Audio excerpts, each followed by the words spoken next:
안녕하세요, 여러분. 헤이즐입니다. 네, 7월 3일 금요일 저녁입니다. 드디어 금요일 저녁까지 왔습니다. 이번 주도 정말 고생 많으셨습니다. 오늘 불금이죠? 어떻게 보내실 계획이신가요?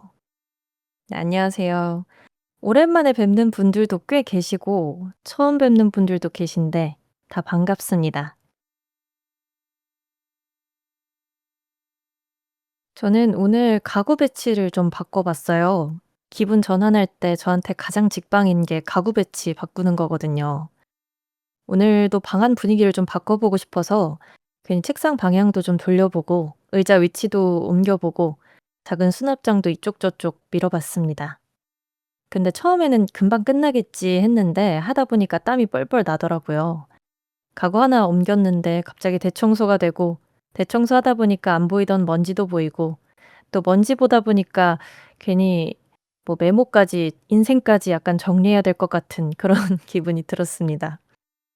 그런데 신기한 게 다 끝내고 나서 방을 이렇게 한번 다 둘러보니까 기분이 좀 새로워져 가지고 좀 리프레시가 되더라고요.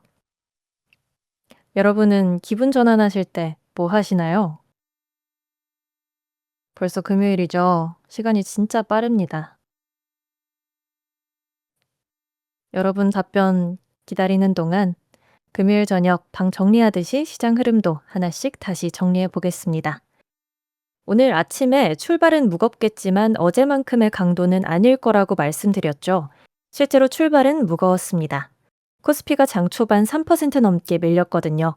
그런데 오전 10시쯤 시장이 방향을 통째로 틀었습니다. 어제 14% 빠졌던 SK하이닉스가 11% 가까이 튀어올랐고 코스피는 5.8% 급반등하며 8천선을 하루 만에 되찾았어요. 어제의 공포가 대체 하루 만에 어떻게 되돌려진 건지, 그리고 이 반등을 어디까지 믿어도 되는지 차근차근 보겠습니다. 먼저 지수부터 보겠습니다. 코스피는 5.8% 오른 8,088, 코스닥은 강보합인 868로 마감했습니다. 두 시장 모두 아침엔 크게 밀렸어요. 코스피가 3% 넘게, 코스닥은 5% 넘게 빠지며 출발했는데 오전 10시를 전후에 대형 반도체 반발 매수가 들어오면서 흐름이 뒤집혔습니다.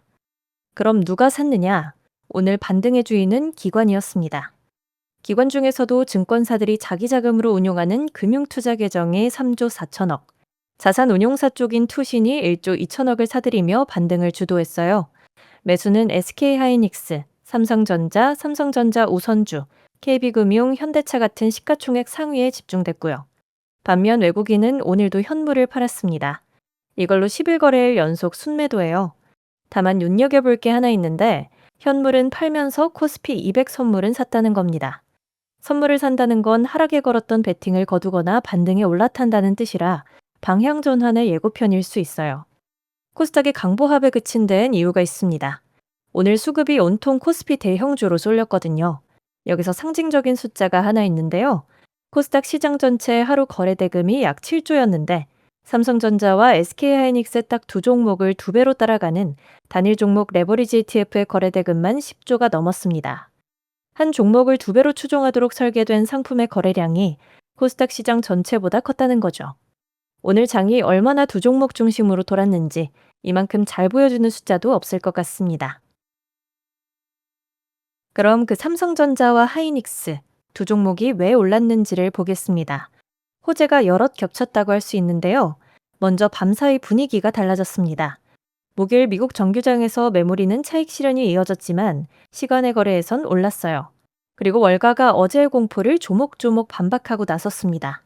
뱅크 오브 아메리카와 모건 스탠리, 웰스파고가 메타의 클라우드 진출을 둘러싼 우려는 과도했다고 평가했고 반도체 전문 리서치인 세미애널리스는 베타의 컴퓨팅 확보가 오히려 가속화될 거라고 분석했죠. 어제 이 시간에 그 뉴스엔 반론도 만만치 않다고 말씀드렸는데 하루 만에 그 반론이 시장의 공식 해석이 된 셈입니다. 국내에선 더 실체성 있는 재료가 나왔어요.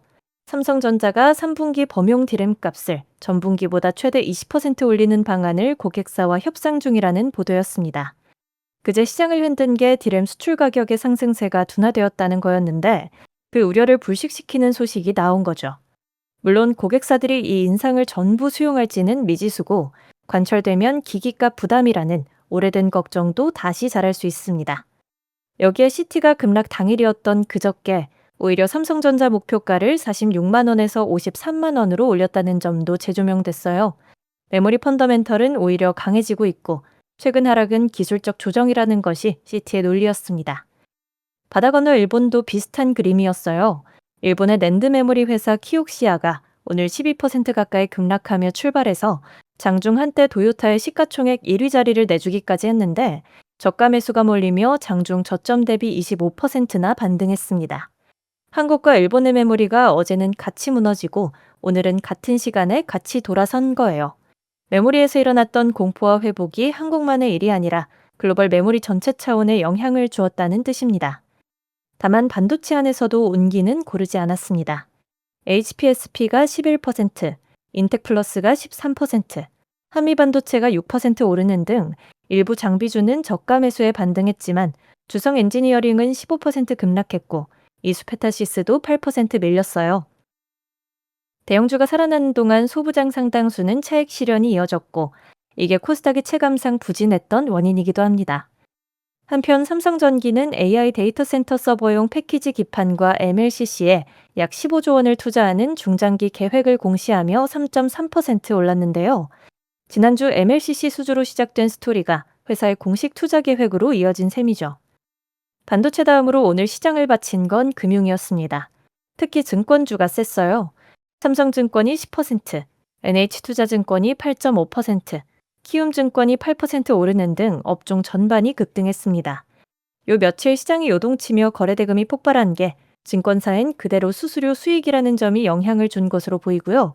아울러 2분기 실적 기대가 같이 붙었습니다. 은행도 신한지주가 5%, 하나금융이 4%, KB금융이 3% 오르며 주주 환원 매력이 재부각됐고요. 오늘 아침 방어 후보로 금융을 짚었는데 오늘 금융은 방어를 넘어 증시를 주도했습니다. 방산도 강세를 보였어요. 한화에어로스페이스와 LIG 디펜스 앤 에어로스페이스가 5%씩 올랐습니다. 나토 정상회의와 맞물려서 트럼프가 나토의 방위비를 증액해야 한다고 발언한 것이 있었는데요. 이와 관련해서 해외 수주 기회가 늘어날 것이라는 기대가 맞물렸습니다. 자동차는 현대차가 2%, 기아가 5% 가까이 오르며 과징금 면제 소식과 미국 판매 호조 기대가 심리를 바쳤고요.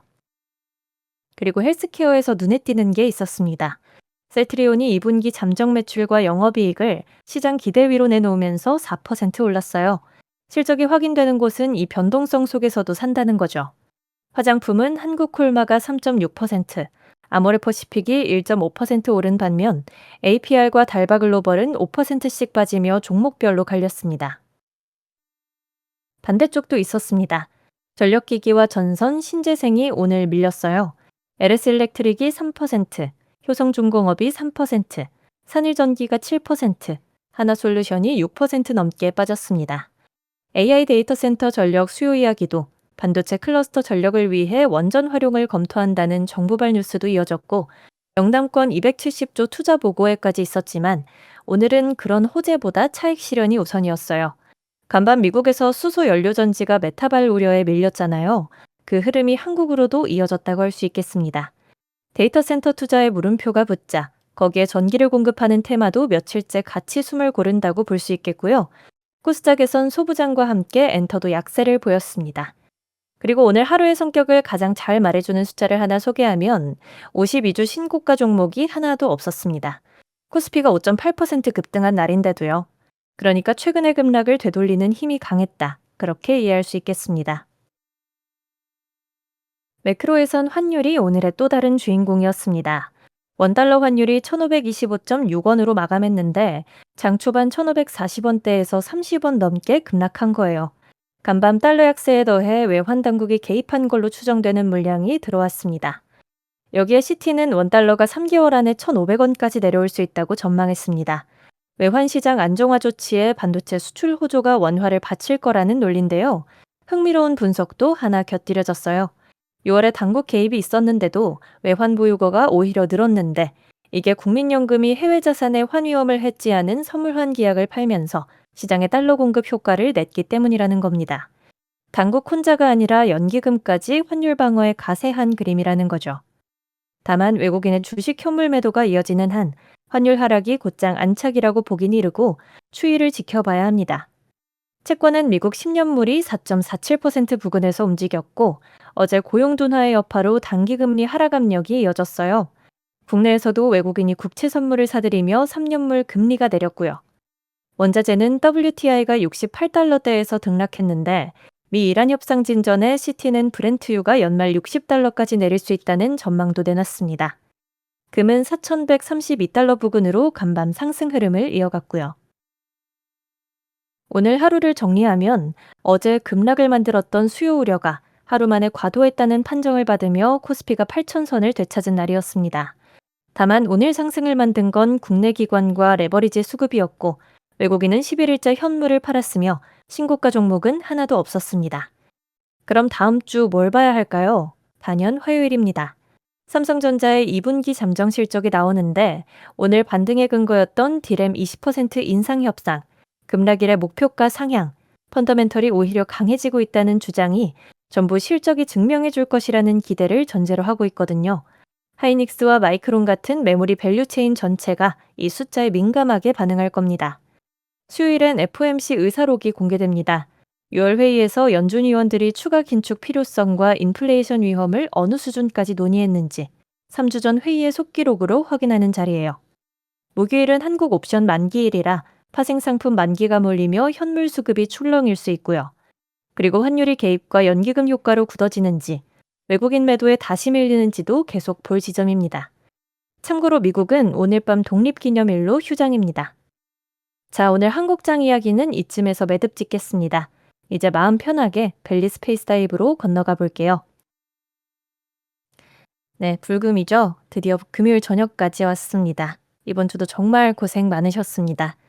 그리고 오늘 불금 다들 어떻게 보내실 예정인가요? 약속 있으신 분들도 계실 거고 집에서 조용히 쉬는 분들도 계실 것 같고 그냥 씻고 바로 눕는 게 제일 큰 계획인 분들도 계실 것 같습니다. 저는 솔직히 요즘은 거창한 불금보다 맛있는 거 하나 먹고 방 정리 조금 해두고 편하게 쉬는 쪽이 좀 더 끌리더라고요. 야간 라이딩 하세요? 너무 좋으시겠다. 어디로 가세요? 아, 맛있는 거 좋죠. 맛있는 거 뭐 드시나요? 책 읽으시는구나. 금요일에 책 읽는 거 뭔가 너무 좋은 것 같아요. 무슨 책 읽으시나요?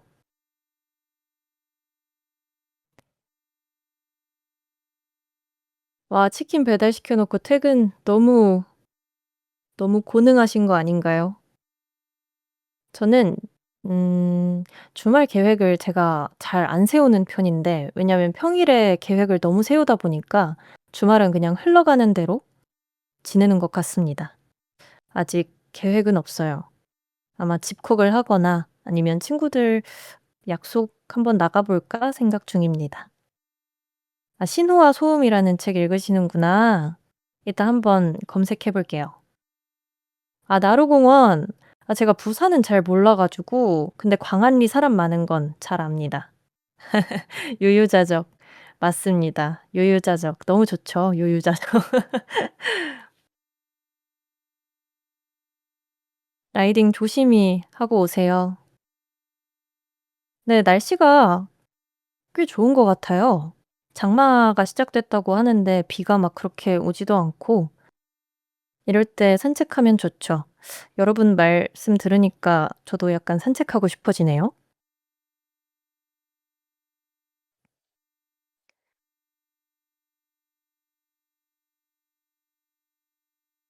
한번 벨리 스페이스 다이브 들어가 볼까요?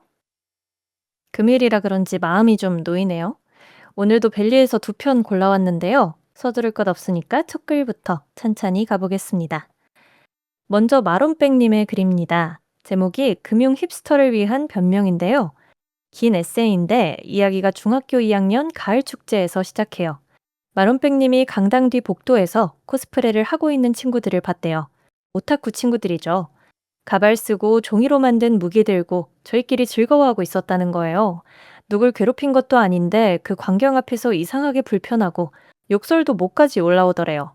그 뒤로 오랜 세월이 흘렀고 그 기억을 떠올릴 때마다 그냥 취향 문제가 아니었을까 생각했는데 조금 더 따져보니까 그 설명이 안 맞더라는 거예요. 자신이 별로 안 좋아하는 건 세상에 널렸는데 그 대부분은 아무 감정도 안 일으킨다는 거예요. 대체로 뭔가를 안 좋아하면 무관심으로 이어지지 강하게 화가 나거나 하지 않는다는 거죠.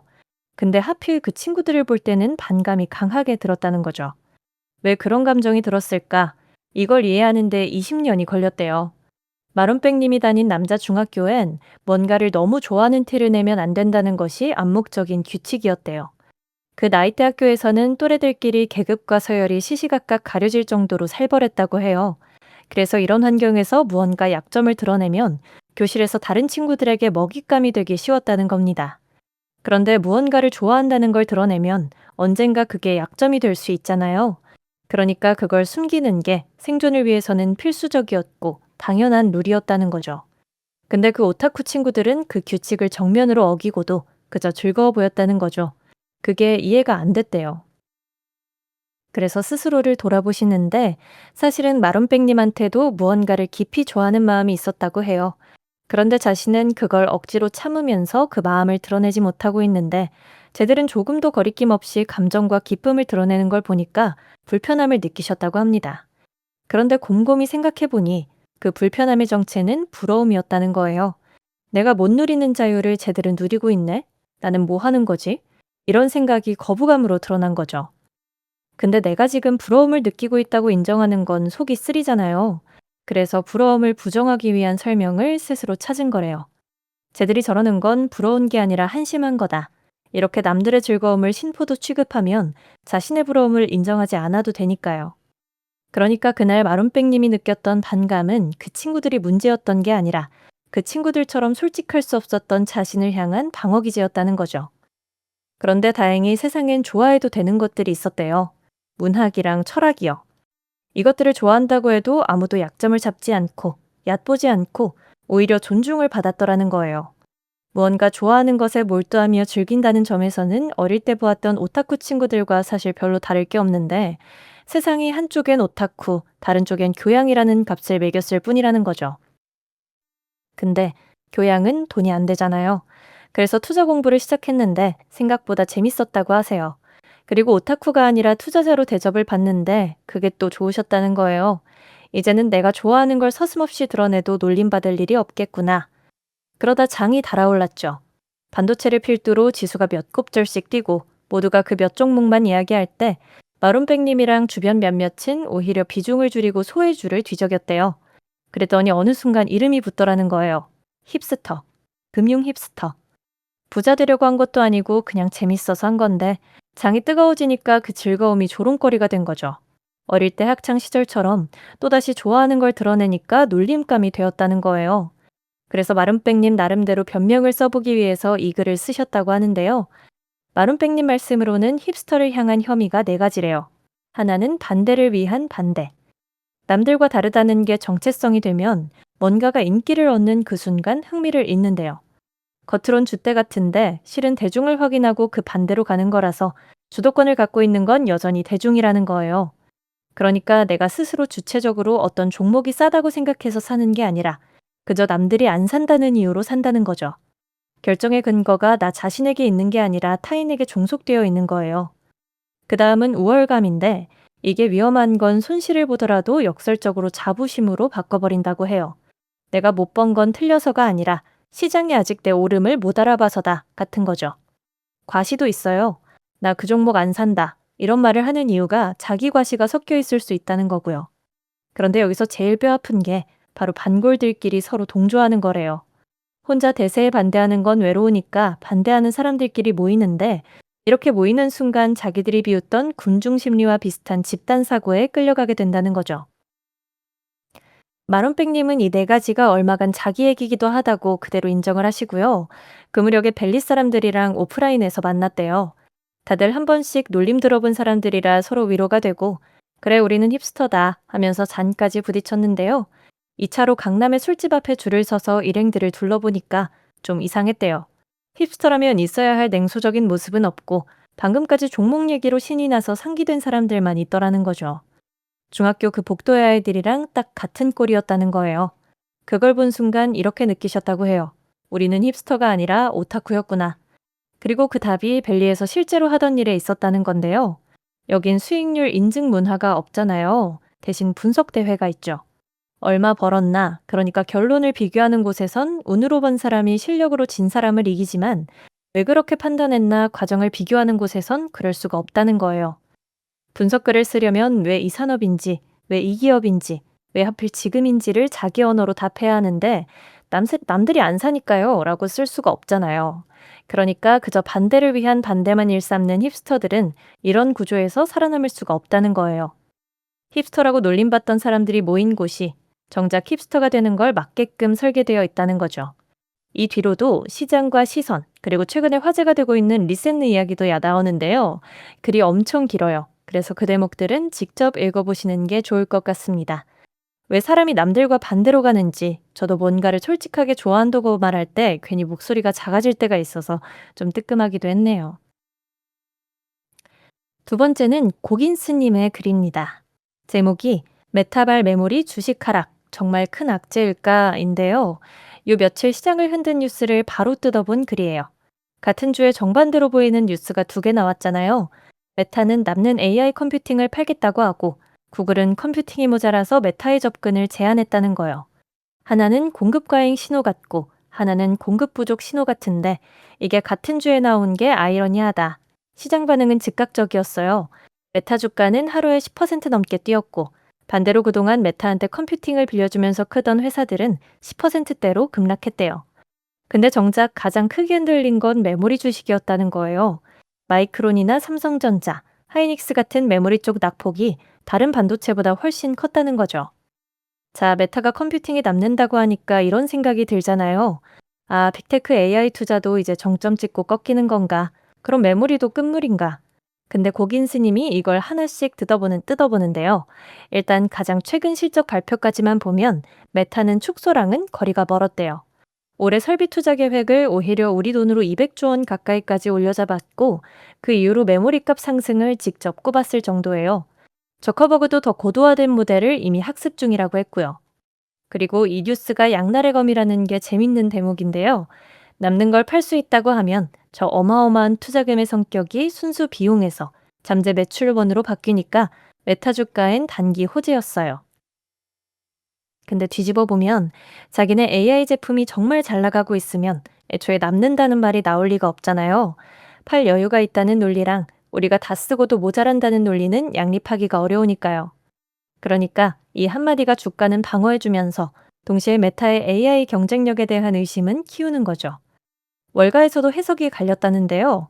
한쪽에선 프론티어 경쟁에서 밀렸다는 사실상의 자백이라고 보고 반대쪽에선 아마존이 남는 서버로 클라우드를 키웠던 길을 뒤늦게 따라가는 것뿐이라고 보고요. 고긴스님은 그 중간, 그러니까 사업 자체는 합리적이지만 내부 AI 수요가 기대만큼 빠르지 않다는 신호일 수 있다는 쪽에 무게를 두세요. 그럼 업계 전체가 공급 과잉이냐? 여기에 대한 반증이 구글이에요. 메타가 구글의 제미나이 모델을 쓰겠다고 컴퓨팅을 요청했는데 구글이 자기도 모자라서 다 못 줬대요. 받아놓고 아직 처리 못한 클라우드 주문도 한 분기 만에 2배 가까이 늘었고요.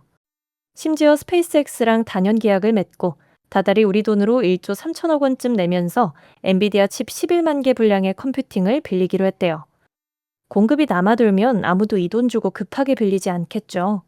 그러니까 업계 전체가 남는 게 아니라 회사별로 남는 데랑 모자란 데가 갈리기 시작한 그림이라는 거예요. 그럼 마지막 질문. 메모리엔 왜 이렇게 큰 악재였을까요? 메모리 회사들이 최근에 재평가를 받아왔잖아요. 옛날엔 사이클 탈 때마다 무너지는 회사 취급이었는데 AI 서버용 고성능 메모리가 계속 모자라고 가격이 오래 버틸 거라는 기대가 생기면서 구조적인 성장주로 다시 대접받기 시작했고요. 주가엔 그 프리미엄이 붙어 있었단 말이죠. 이번 뉴스가 바로 그 논리에 금을 냈다는 거예요. 물론 실제로 메모리 수요가 줄었다는 증거는 아직 없어요. 근데 주식시장은 수요가 꺾인 게 확인된 다음에 움직이는 게 아니라 힘새만 보여도 먼저 가격에 반영하잖아요. 빅테크가 정말 계속 더 살까? 이미 너무 많이 산 거 아닐까? 이 질문이 나왔다는 것 자체가 프리미엄엔 부담이라는 거죠. 그래서 고긴스님 정리가 지금 시험대에 오른 건 메모리 수요 그 자체라기보다 메모리 주식에 붙어 있던 프리미엄이라는 거예요. 본인도 이번 일을 계기로 메모리에 대한 눈높이를 긍정에서 중립 가까이로 낮췄다고 하시고요. 메타가 AI를 접었다는 것도 아니고 업계가 통째로 과잉이라는 것도 아니고 다만 빅테크가 계속 더 산다는 걸 당연하게 깔고 가긴 어려워졌다. 그런 이야기인데 뉴스 하나를 이렇게 겹겹이 뜯어보는 재미가 있어요. 요즘 장이랑 바로 붙어 있는 얘기니까 이 글은 다들 꼭 직접 읽어보시면 좋겠습니다. 자, 오늘 벨리 스페이스 다이브는 여기까지입니다. 7월 들어 첫 금요일이네요. 한 주 마무리하시느라 고생 많으셨습니다. 오늘 하루 잘 마무리하고 계신가요? 주말엔 시장 생각 잠시 더 접어두시고 푹 쉬시고요. 이번 주도 시장 흐름 따라오시느라 모두 고생 많으셨습니다. 오늘 확인할 부분들은 함께 정리했으니까요. 이제 남은 금요일 밤은 조금 편하게 보내셔도 좋겠습니다. 아직 저녁 전이신 분들은 한 끼 잘 챙기시고요. 불금 계획이 거창하지 않아도 괜찮습니다.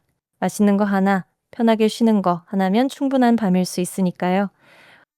다음 방송은 주말 지나고 다음 주 월요일 7월 6일 오전 8시 15분에 미국장 마감 시황으로 인사드릴게요. 오늘도 끝까지 함께 해주셔서 고맙습니다. 편안한 주말 보내세요. 안녕.